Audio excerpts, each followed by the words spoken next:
משיבת נפש סעיף א'. מי שרוצה לשוב להשם יתברך,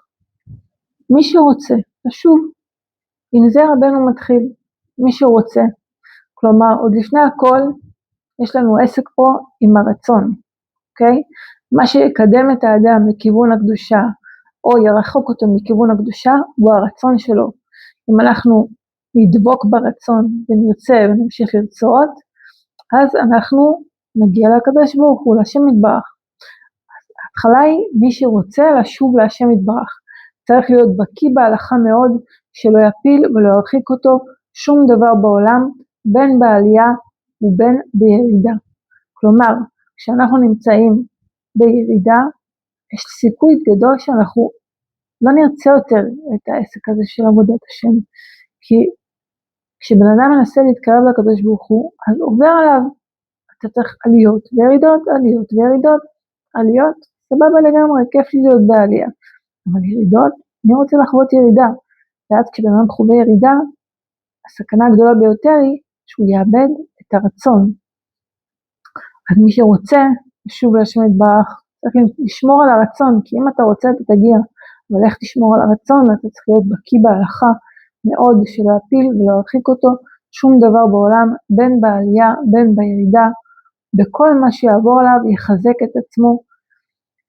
ויקיים עם שק שמיים שמתה והציע שאול עינקה.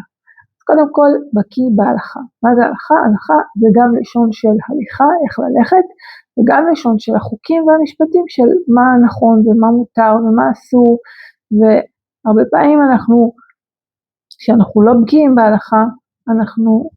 אפשר להטיס אותנו על כל מיני דמיונות שזה נראה לנו מגניב כזה וחשוב כזה, כי ככה זה מרגיש לנו, וזה לא נראה לנו כל כך חשוב. אז כשאנחנו לא בקיאים בהלכה, ואנחנו לא יודעים מה מותר ומה אסור ומה באמת חשוב, ומה לכתחילה ומה בדיעבד, ואיך להתנהג בכל מצב, כי יש מצבים שאתה מגיע אליהם, ואתה נמצא שם ב-90% עבירה, אבל יש שם 10% שיש פה איזשהו דיעבד של כולה, של הקלה, שאתה יכול להכניס את המקום הזה בתוך גבול הקדושה, אם אתה בקיא בהלכה, ואתה יודע איך להתנהג, כמו למשל, כשחזרנו בתשובה, אז הכל היה נראה לנו אסור, ואז כשהגענו להורים שהם לא בתשובה, אז כאילו כל הבית שלהם היה נראה לנו כמו מוקצה אחד גדול, ואי אפשר לשתות שם, אי אפשר לאכול שם, והכל היה נורא אסור, ואז לא יכולנו להעלות את המקום הזה, לא יכולנו להתקרב דרך המקום הזה לקדוש ברוך הוא, פשוט התרחקנו מהבית הזה. אבל כשלמדנו יותר הלכות, הבנו מה מותר, מה אסור, קר וחם ומיקרוגל ואיך משתמשים ובמה משתמשים, הצלחנו להביא את המקום הזה של בית ההורים שהוא לא קשר, אז איך כן להתנהג בו, איך כן אפשר להעלות אותו לקדושה. אז צריך להיות בקיא בהלכה כדי להביא גם את המקומות הנמוכים שהם לא בגלת כושר שלהם, לא רק מבחינת כשרות, מבחינת כל דבר, מבחינת התנהגות, מבחינת כל דבר שאנחנו רוצים להעלות את המקום הזה, אז אנחנו צריכים להיות בקיאים מאוד בהלכה. שמעתי וורט יפה בשם רבי זושה, שאומר, אז פנים לגיהנום ובושת פנים לגן עדן. בפירוש הרגיל של זה, אנחנו מכירים את זה בתור עזות פנים, מישהו שהוא חצוף, אז צריך ללכת לגיהנום, כאילו הוא לא מקובל, ומישהו שהוא בושת פנים, שהוא עדין ונחמד ונעים, אז צריך ללכת לגן עדן, למקום טוב. אבל בפירוש של רבי זושה, שתמיד החסידות מוצאת לנו איזה טוויסט, והופכת את הדברים בצורה מעניינת, הוא אומר, עזות פנים, מי שיש לו עזות, מי שיש לו פנימיות, יש לו כוחות של פנימיות, מי שיש לו הסתכלות וראייה פנימית, שהיא נותנת לו עזות וכוח ויכולת עמידה, הוא יכול ללכת לגיהנום, ומשם לקרב אנשים, ומשם לקרב את המציאות, ומשם לראות את הקדוש ברוך הוא ולחוות את הקדוש ברוך הוא. אבל מישהו בושת פנים, מישהו בבושה שלו, בסגירות שלו, בפנימיות שלו, אז כל האנשים המעודנים, ואלה ששומרים את התורה והמצוות ככה שחור לבן, ככה לפי הספר, הם לא יכולים ללכת לגיהנום ולהציל אנשים, הם צריכים לשבת בגן עדן, בישיבה, במשפחה טובה, במקום מבוסס, אין להם את היכולת הזאת, את העזות הזאת ואת היכולת הפנימית ללכת להיות בתוך הגיהנום ושם נמצא את הקדוש ברוך הוא. אבל אותו רעיון, אז רבנו אומר שצריך להיות בקיא בהלכה, וכל מה שיעבור עליו יחזק את עצמו, כי אם בן אדם רוצה באמת להתקרב לקדוש ברוך הוא, יעבור עליו עליות וירידות, ויקיים אם שק שמיים שם אתה, והציע שאול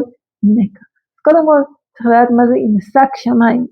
שק זה גם לשון של נסיקה, תעופה, שזה כאילו אם אני אעוף, אני אתרומם, אני אגיע לשמיים, וזה גם לשון של הסקה, להסיק תבערה, אוקיי? אז זה גם לשון של מסקנה. מסקנה זה דבר שהוא סופי, כלומר אני הגעתי לאיזושהי מסקנה, שככה נכון, ככה צריך, ככה טוב, וזה נקרא שמיים, זה נקרא המקום הגבוה, המקום ששם כבר אין עבודה, ששם כבר הגעת, ששם כבר אתה יודע, ואתה כולך בוער להשם, אתה קודם כל הגעת למסקנה מה נכון ומה לא נכון, יש לך איזושהי השגה סופית כביכול בקדוש ברוך הוא, וגם יש לך תבערה פנימית לקדוש ברוך הוא, שאתה עובד באיזושהי חיות והתחדשות, וגם נסיקה לשון של תעופה, שאתה הגעת למקום גבוה. אז קודם כל שאתה נמצא במצב כזה, אתה צריך לדעת שיש שם איזשהו, כאילו אתה צריך לדעת שיש שם שך, זה לא הסוף, כי אם הגעת למסקנה והגעת למקום גבוה, אז אתה כבר נמצא באיזשהו סוף מבחינתך, כבר הגעת, אנחנו חזרנו בתשובה, אנחנו עובדי השם, המסכנים, החילונים עוד לא, אבל אנחנו כבר כן, אז לא, רבנו אמרנו לא, אם אתה באמת רוצה את הקדוש ברוך הוא, אם יש לך רצון עליו, שזה בעיקר מה שיקרב אותך עליו, צריך לדעת שלא הגעת עדיין, שאם אתה נמצא באיזשהו מקום של מדרגה, עדיין לא הגעת, אתה שם, יש עוד לאן להגיע. מצד שני, אם הציע שאול, נקע, מה זה הציע? הציע זה גם לשון של מצע, כמו מצעים של מיטה, שזה שכחה ושינה, וזה גם כאילו איזשהו קרקע שבה אתה נמצא, כאילו מצע זה הדבר הנמוך שעליו אתה נמצא, וגם הציע זה לשון של הצעה, אם יש לך כל מיני הצעות בראש של שאול, מה זה שאול? שאול, המילה שאול זה מילה שאולה, של אתה לשון של השאלה, עצות שאולות, עצות שהן לא עצות מהותיות, לא עצות פנימיות, כל מיני עצות כלליות שאולות כאלה של העולם הזה, של חוקי ההישרדות הנפשית, חוקי ההישרדות הפנימית, שזה הכל עצות שאולות של הנפש, של איך היא רוצה עכשיו להסתדר בעולם הזה ואיך להצליח, וזה מביא את האדם לתחתיות, אוקיי? אז אם מציע שאול, עם כל ההצעות שלך, עם הצעות כאלה של תחתית של שאול, אז נקע, אז הנה יש בכל המקומות שבהם יש הצעות נמוכות של הנפש, או איזשהו מצע נמוך של הנפש, אז יש שם כף, יש שם כתב, הנה הנה הכף, כאילו יש פה בתוך המלכות, בתוך המקום הכי נמוך בעולם, אנחנו עדיין יכולים להיות מחוברים לכתר, למצוא שם איזושהי פנימיות, איזשהו מקום גבוה בתוך המקומות הנמוכים, והשם יתברך כאן ממש קרוב איתי בתוך הדבר הנמוך שאני עובר, שגם בשאול תחתיות יכולים לקרב את עצמו להשם יתברך, כי גם שם הוא יתברך נמצא, מבחינת להציע שאול נקע. שאול תחתיות, שימו לב שלשאול אין תחתית אחת, יש לה תחתיות, תחתית ועוד תחתית ועוד תחתית, כלומר אם בן אדם חושב שהוא הגיע לסוף של הירידה שלו, אז יש עוד לרדת, יש עוד לאן לרדת, כי כל יום שבן אדם נמצא באיזושהי ירידה והיא מתמשכת, זה עוד ירידה, זה לא ירידה אחת שנמצאת, זה כל רגע שאתה לא קם מתוך הירידה, זה תחתית ועוד תחתית ועוד תחתית, זה תחתיות, זה כמה תחתיות. ליקוטי עצות, אין תשובה, אות י' לשונו שם, כשרוצה אדם ללך בדרכי התשובה, צריך להיות בקיא בהלכה, צריך להיות לו שני בקיאויות, בקיא ברצו, בקיא בשוב, כלומר גם במקום של הנסיקה, של הרצו, שהכל הולך לך עם רצון ואתה בעלייה, וגם בשוב כשאתה שב, כשאתה הולך לאחוריך, חוזר ונסוג, במקום שאתה פחות יש לך כוח לעשות דברים, פחות יש לך כוח לעבוד את השם, צריך להיות בקיא, כי יש רגשות שונים ומחשבות שונים במקום הזה ובמקום הזה, ברצו אתה חושב שהגעת לשמיים ואתה הכי צדיק בעולם, ובעצם זה מה שמרחיק אותך, ובשוב בעצם אתה מגיע לאיזשהו דכדוך, ושם זה עיקר התשובה, אתה שב אנוש עד דקה, ואתה אומר שהוא בן אדם, שם אתה מוצא את הקדוש ברוך הוא דווקא בדכדוך הזה, ובענווה הזאת, בשפלות הזאת, שאתה מבין שאין לך כוחות, ואתה לא יכול להגיע לכלום, אתה דווקא שם מוצא את הקדוש ברוך הוא. אז צריך להיות בקיא במחשבות העליות, לבדוק איפה אתה אוחז, לראות מה המצב שלך כרגע. אז מי שרוצה לשוב להשם יתברך, צריך לחגור מותניו, אז חיפשתי מה זה הביטוי הזה, לחגור מותניו, מה המקור שלו, אז היה כתוב שבעבר אם היו רוצים לרוץ, ללכת מהר יותר, אז היה סמלה והיה קשה לרוץ איתה, אז היו שמים חגורה שתחזיק את הסמלה טיפה למעלה, שיהיה יותר קל לרוץ, אז כאילו, אז אם אתה רוצה להתקרב לקדוש ברוך הוא, אתה צריך לקחת את המלבוש שלך ולשים לו חגורה קצת ככה, להדק אותו שהוא כאילו שאתה תוכל להמשיך ולרוץ, לא להסתמך על המלבוש שיש לך ולהגיד זהו הגעתי, וגם מה זה לחגור מותניו, וככה חשבתי על המשחק מילים של לחגור לשון חיגר זה צולע, מותניו לשון מתנה, אתה צריך להסתכל על כל המתנות שלך ולהבין הכל מתנות, ואם לא היה לך את המתנות האלה, היית צולע בעולם הזה. כאילו כל מה שיש לך איזושהי יכולת של הליכה, זה הכל מתנה מאת השם יתברך, כי אם לא, אתה חיגר, אתה צולע. יחזק את עצמו תמיד בדרכי השם, בין בעלייה, בין בירידה, שם בחינת אם אשק שמיים שם אתה, והציע שאול הינקה. בין שיזכה לאיזה עלייה, לאיזה מדרגה גדולה או קטנה, אף על פי כן אל יעמוד שם ואל יסתפק עצמו בזה, צריך שיהיה בקיא בזה מאוד, לידע ולהאמין שהוא צריך ללך יותר ויותר וכולי. תראו כמה רבנו אומר ומדגיש שאם בן אדם נמצא בעלייה, ואם הוא עולה, ואם הוא חושב שהוא נמצא באיזה מדרגה, או שהוא הגיע לאנשהו, כמה צריך לא להטעות את עצמו, ולא לחשוב שהנה הוא נמצא בטופ, ועכשיו כאילו מה שנשאר לו זה רק להחזיק בטופ, כמה הוא צריך להבין שיש מעבר ויש עוד, ולמתוח את הגבול שלו, ויש עוד שאתה יכול להגיע, יש עוד שאתה יכול למקסם, כאילו לא העיקר שיהיה לך חיים טובים, בית פרנסה ילדים, הגעת לאיזשהו אנשהו מדרגה, ושם אתה נמצא, צריך עדיין לחשוף, לרצות, שתוקק, יש עוד, אני רוצה להתקרב לקדוש ברוך הוא עוד, ביותר אמת, ביותר לעבוד את השם. מה זה לעבוד את השם? איך אתה קם לעבודה? אתה קם לעבודה כמו פנתר, אתה כאילו יש פה כסף בתמונה, אני קם, אני עובד, אז לעבוד את השם, לא לעבוד את עצמי, לא לעבוד בשביל מילוי בטן, לא לעבוד בשביל תואר של כמה אני צדיק, לא לעבוד בשביל מעמד, לא לעבוד בשביל איזושהי תרדמה של העולם הזה, ששם וכבוד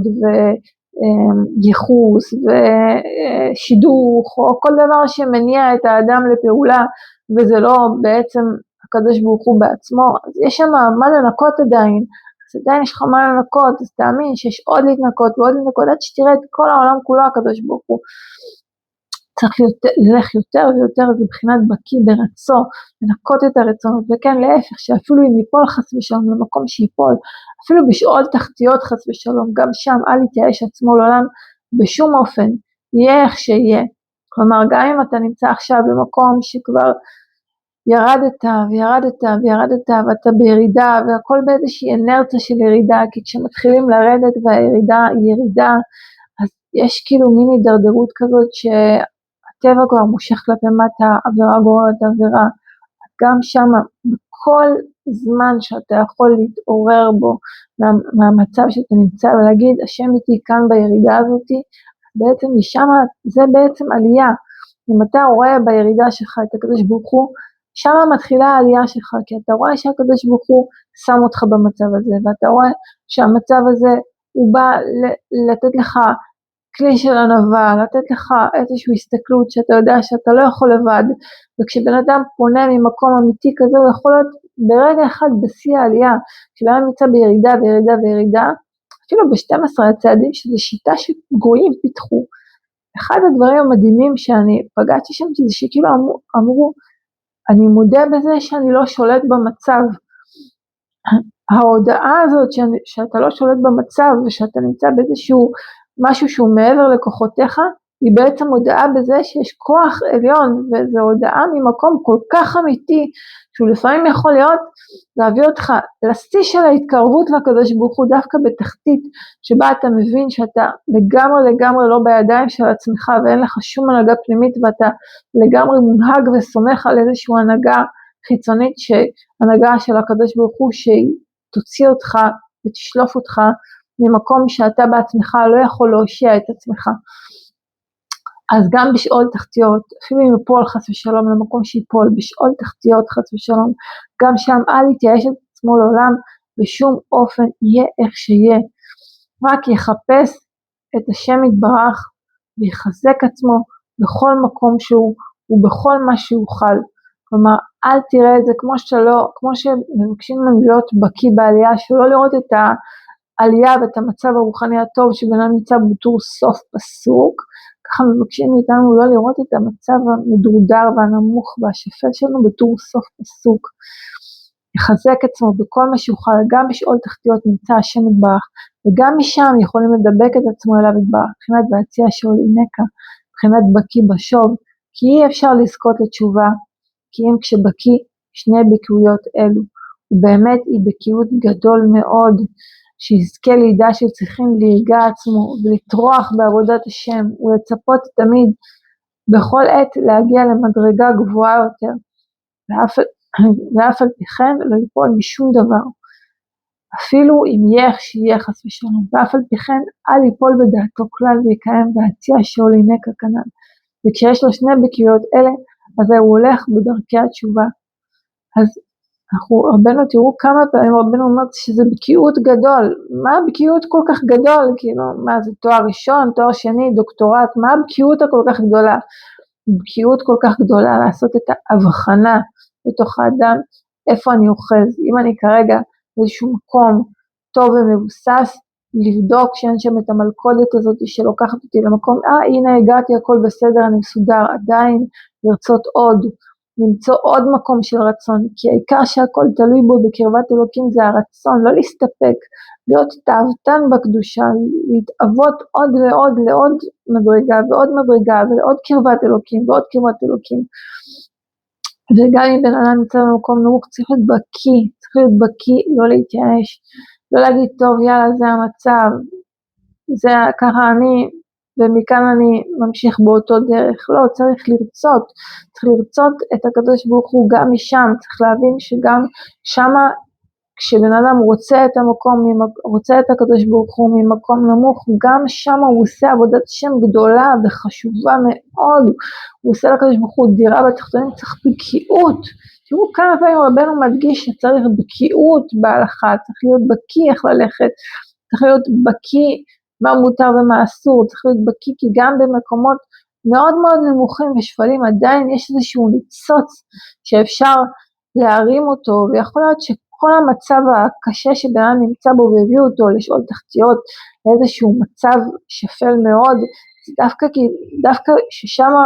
הוא נזכה לקיים איזשהו משהו קטן של להרים ניצוץ שנפל לעמקי הקליפות, ודווקא לך עם הנאמנות שלך לקדוש ברוך הוא, אפילו שהגעת למצב שפל מאוד, עדיין יש לך נאמנות פנימית לקדוש ברוך הוא, ועדיין אתה מחפש בכל מה שאתה יכול, כי את היכולת לא אתה קובע, את היכולת הקדוש ברוך הוא קובע, ואם הוא כרגע שם אותך במצב כזה נמוך, הכי חשוב שלא תייאש את עצמך, ובמה שאתה כן יכול, כן תדבק אליו, כי אם אתה תתייאש, יכול להיות שהורידו אותך למצב הזה בשביל תיקון, ואתה תפספס את התיקון הזה, יכול להיות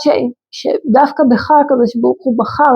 שהוא מכיר את הנאמנות הפנימית שלך, ואת הלב שלך, כמה הלב שלך רוצה אותו, והוריד אותך למקום מאוד מאוד מאוד נמוך, כדי להרים איזה ניצוץ שנפל מאוד, ורק לך יש את הכוח הזה לרדת עד הביוב,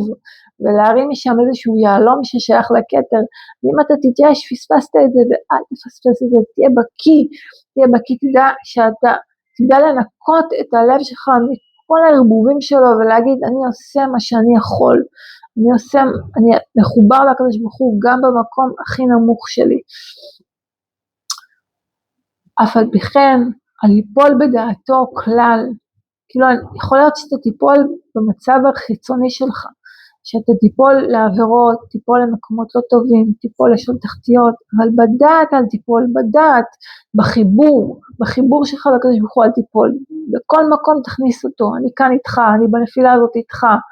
ויקיים והציע שולנקה, וכשיש לו שני בקיאויות אלו, אז הוא הולך בדרכי התשובה, כלומר לא דרך התשובה, דרכי התשובה, כי גם פה יש תשובה וגם פה יש תשובה, ואז ימין השם פשוטה לקבל תשובתו. למה דווקא ימין השם פשוטה לקבל תשובתו? כי כשבן אדם הולך בשתי הביקויות האלה, בעצם מה שהוא עושה, הוא שומר על איזון. בעצם אם אתה עכשיו נמצא בעלייה ואתה אומר, רגע, עדיין לא הגעתי. אם אתה נמצא בירידה ואתה אומר, רגע, עדיין לא התרחקתי. אתה מושך, כשאתה הולך למעלה מדי, אתה מושך את עצמך חזרה למרכז שלך. כשאתה הולך למטה מדי, אתה מושך את עצמך חזרה למרכז שלך. ואם אתה שומר על איזון, אם אתה יכול להיות באמצע, אז הקדוש ברוך הוא יכול לקרב את הימין שלו, וכן לקרב אותך, כי אתה עושה שמאל, אתה עושה צמצום. זה שאתה אומר, כשאתה בעלייה, אתה אומר, רגע, עוד לא הגעתי, זה צמצום. וזה כשאתה בירידה ובתחתית ובהתרסקות, אתה אומר, רגע, עדיין לא נפלתי, זה גם צמצום. אתה מושך את עצמך עם שמאל של למשוך את המצב הזה, ואז הקדוש ברוך הוא יכול לתת לך ימין, יכול לפתוח עליך חסדים. ימין השם פשוטה לקבל תשובתו, וזוכה לכבוד השם. כי כבוד השם, זה כבוד, זה מלבוש, ואתה כל פעם זוכה לעשות מלבושים חדשים, כשאתה בעצם כל הזמן מחפש את הקדוש ברוך הוא בכל מצב, בין בעלייה, בין בירידה, אתה בעצם כל הזמן עושה מלבושים חדשים, אתה לא אוחז באותו מלבוש ישן שלבשת אתמול, ואתה לא מסכים לזה שבמקום נמוך ומצומצם זה לא המלבוש של הקדוש ברוך הוא, אתה אומר גם זה המלבוש של הקדוש ברוך הוא, זוכה לכבוד השם, זוכה למלבושים חדשים, ונעשה על ידי זה אדם לשבת על הכיסא, אשרי לו, אדם זה שמחזירים את האלף, שמחזירים את זה, תראו מה כתוב כבוד השם, זוכה להיות אדם, זוכה לשבת על הכיסא. אם אנחנו זוכרים, יש תורה כזאת ידום להשם, שנעשה, כשישמע בזיונו ידום, ואז מחזיר את האלף לדם, ונעשה אדם, מחזיר את האלף לכס, שכל המלאק שולט בנו הספק, הדבר הזה שכל הזמן מטריד את דעתנו, ומשבש את דעותינו, וכל העצות השאולות של המלאק, זה מה שבעצם מרחיק אותנו, כל עוד המלאק קיים, אין השם שלם ואין הכיסא שלם, אז יש לנו כס, ויש לנו יוד קי בלי אהבב קי, אז יד על כס ים, אז בעצם תראו מה אומר, זוכה לכבוד השם, להשלים את שם השם, שיהיה יוד קי וו קי, כי אתה עכשיו בוו קי, בתוך המקומות של העשייה, אתה, גם שאתה בוו, שזה הזכר, שזה ההשפעה, וגם שאתה באש, שזה הנמוך, והמקום הנמוך, אתה משלים את שם השם, זוכה לכבוד השם, נעשה אדם, מחזיר את האלף לדם, ויושב על הכיסא, כס, הופך להיות כיסא, אשרי לו, ואז זוכים להיות מאושרים, זוכים שהקדוש ברוך הוא יאשר אותנו, וייתן לנו אושר, שנזכה, קרב לקדוש ברוך הוא בכל המצבים, כן יהיה רצון.